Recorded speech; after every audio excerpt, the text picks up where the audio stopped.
सोलापूर शहरातील मध्यवर्ती ठिकाण असलेल्या हुतात्मा बाग या परिसरात नागरिकांची मोठी वर्दळ असते। याच परिसरातील आसार मैदानाचे चायनीज आणि भेळेच्या गाड्यांचे प्रमाण मोठे आहे। या सर्व चायनीज गाड्या चालकांनी अनधिकृतपणे वीज कनेक्शन घेतलंय।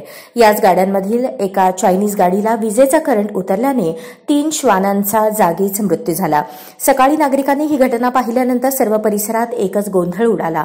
नागरिकांनी या ठिकाणी मोठ्या प्रमाणात गर्दी केली होती। या घडलेल्या घटनेतून 2 गट आमने सामने आले होते। चायनीज गाडी मालकांच्या निष्काळजीपणामुळे मोठा अनर्थ घडण्याची शक्यता होती। यातून मनुष्यहानी होण्याची शक्यता असल्याने 2 गटात हमरीतुमरीवरची वेळ आली होती। या दरम्यान फौजदार चावडी पोलीस तातडीने घटनास्थळी पोहोचून दोन्ही गटातील गोंधळ त्यांनी शांत केला आणि संबंधित गाडी मालकाला पोलीस ठाण्यात नेऊन पुढील कारवाई करण्यास सुरुवात केली आहे। चालू करा। आपण थांबलो सध्या वीर सावरकर मैदानमध्ये। किल्ला खंदक झोपडपट्टी 500 लोकसंख्या राहणारी लोकसंख्या वस्ती आहे आणि लहान लेकरं बाळ वगैरे खेळत होते। आमचं लहानपण इथेच गेलेलं आहे।